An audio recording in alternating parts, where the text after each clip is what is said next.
വിയറ്റ്നാമിലെ ഞങ്ങൾ രണ്ടാമത്തെ ദിവസം ഇന്ന് വിയറ്റ്നാമിൻ്റെ നോർത്തേൺ ഭാഗത്ത് കിടക്കുന്ന സാപ്പ എന്ന് പറഞ്ഞൊരു സ്ഥലത്തേക്കാണ് ഞങ്ങൾ യാത്ര പോണത്. രാവിലെ തന്നെ ഒരു സ്ലീപ്പർ ബസ്സിലാണ് ഞങ്ങൾ യാത്ര പോണത്. ഈ സ്ഥലം എന്ന് പറഞ്ഞു കഴിഞ്ഞാൽ തായ്ലൻഡിൻ്റെ അതിർത്തിയോടൊക്കെ ചേർന്ന് കിടക്കുന്ന ഒരു പ്രദേശമാണ്. ഹനോയിൽ നിന്നും ഏകദേശം 6 മണിക്കൂറത്തെ യാത്ര ഉണ്ട് അങ്ങോട്ടേക്ക്. നല്ലൊരു സ്ലീപ്പർ ബസ്സാണ് ഈ വിയറ്റ് ബ്രൈറ്റ് എന്ന് പറഞ്ഞ കമ്പനി ഞങ്ങൾക്ക് അറേഞ്ച് ചെയ്ത് തന്നിട്ടുള്ളത്. ഒരു 20 പേർക്കൊക്കെ സുഖമായിട്ട് കിടന്ന് യാത്ര ചെയ്യാൻ പറ്റുന്ന ഒരു ബസ്സാണത്. ഞാനും എൻ്റെ ഒരു സുഹൃത്തുണ്ട് ഈ യാത്രയിൽ.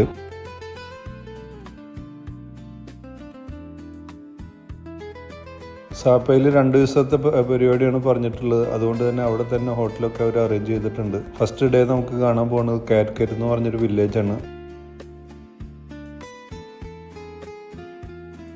സാപ്പയിലോട്ട് പോകുന്ന ഈ 6 മണിക്കൂറത്തെ ബസ് യാത്ര നമുക്ക് ഒട്ടും തന്നെ ബോറടിക്കില്ല. കാരണം അത്രയും സൗകര്യം വൃത്തിയൊക്കെയുള്ള ബസ്സും തന്നെയുമല്ല അങ്ങോട്ടേക്കുള്ള യാത്രകളും വഴികളും മനോഹരമായ കാഴ്ചകളാണ് ഉടനീളം നമുക്ക് കാണാൻ പറ്റുക.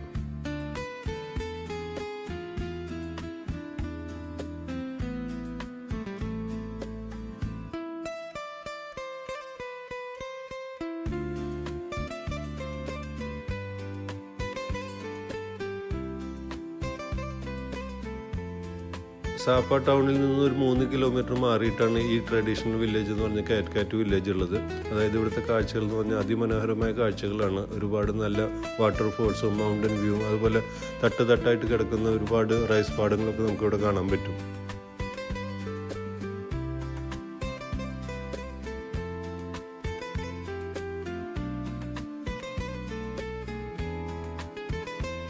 കാറ്റ്കാറ്റ് വില്ലേജ് ഇത്രയ്ക്കധികം ഫേമസ് ആവാനും ഇത്രയധികം ടൂറിസ്റ്റുകളെ ഇങ്ങോട്ടേക്ക് ആകർഷിക്കാനും മെയിൻ റീസൺ എന്ന് പറഞ്ഞു കഴിഞ്ഞാൽ ഇവിടുത്തെ നാച്ചുറൽ ബ്യൂട്ടി തന്നെയാണ്.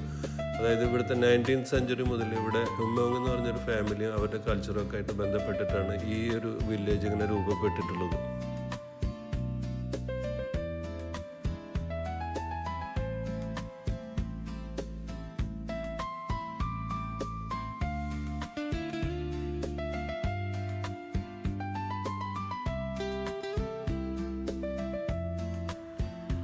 അങ്ങോട്ടേക്കുള്ള വഴിയിൽ 2 സൈഡിലായിട്ട് നമുക്ക് ഒരുപാട് സുവനീർ ഷോപ്പുകളൊക്കെ കാണാൻ പറ്റും. അതുപോലെ അവരുടെ ട്രഡീഷണൽ വസ്ത്രങ്ങളൊക്കെ വിൽക്കുന്നു.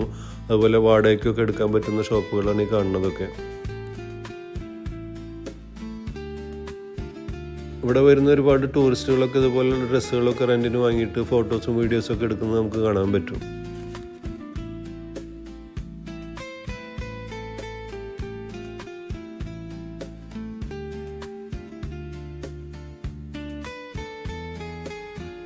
ശരിക്കും 2-3 മണിക്കൂറൊക്കെ ഇതിനകത്ത് നമുക്ക് സ്പെൻഡ് ചെയ്യാൻ പറ്റും. അത്രയധികം കാഴ്ചകളുണ്ട് ഇതിനകത്ത് കാണാനായിട്ട്. വിയറ്റ്നാമിലേക്ക് ട്രാവൽ ചെയ്യാൻ പറ്റിയ ഏറ്റവും നല്ല സമയം എന്ന് പറഞ്ഞാൽ ഒക്ടോബർ മുതൽ ഏപ്രിൽ വരെയാണ്. ആ സമയത്ത് നല്ല ക്ലൈമറ്റും ആയിരിക്കും, തന്നെയല്ല നല്ല നല്ല കാഴ്ചകളും നമുക്ക് കാണാൻ പറ്റും.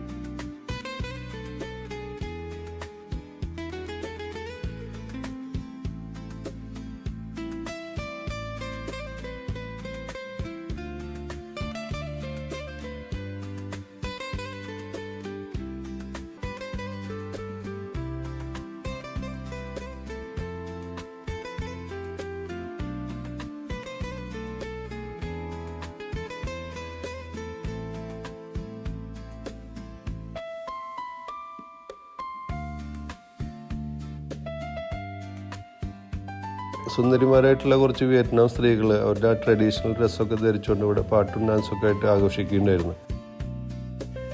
ഇടയ്ക്ക് ഞാനും അവരുടെ കൂട്ടത്തിലൊന്ന് കയറിയിട്ട് 1-2 ചുവടുകളൊക്കെ വെക്കാനുള്ള ഒരു ശ്രമം നടത്തി നോക്കി.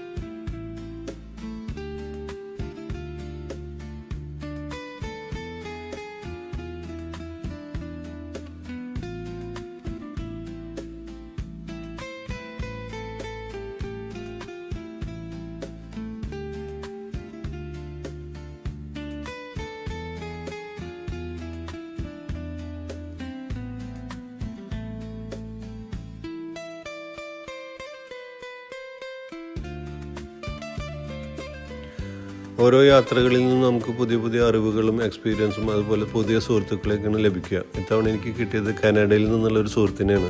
അദ്ദേഹം ഇവിടെ 10-20 വർഷം മുന്നേ ഖത്തറിൽ ജോലി ചെയ്തിരുന്ന ഒരാളാണ്. അതിനുശേഷം സൗദി അറേബ്യയിലും UAE-യിലൊക്കെ ജോലി ചെയ്തിട്ടുണ്ട്. ഇപ്പം റിട്ടയർഡ് ലൈഫ് ഇങ്ങനെ ആഘോഷമാക്കിയിട്ട് നടക്കുകയാണ്.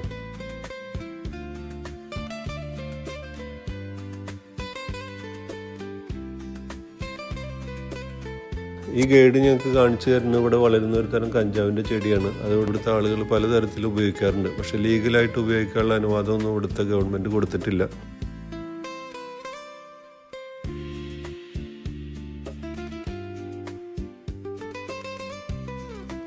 അങ്ങനെ ഇന്നത്തെ സുന്ദരമായ കാഴ്ചകളൊക്കെ കണ്ട് ഞങ്ങൾ തിരിച്ച് റൂമിലോട്ട് പോവുകയാണ്. നാളെ ഇവിടെ തന്നെ സാപ്പയിൽ തന്നെ ഫാൻസിപ്പ എന്ന് പറഞ്ഞൊരു മൗണ്ടൻ വ്യൂ ആണ് കാണാൻ പോണത്. അതിഗംഭീരമായിട്ടുള്ള കാഴ്ചകളാണെന്നാണ് പറഞ്ഞു കേട്ടത്. ആ കാഴ്ചകളൊക്കെ ആയിട്ട് നമുക്ക് നാളെ വീണ്ടും കാണാം.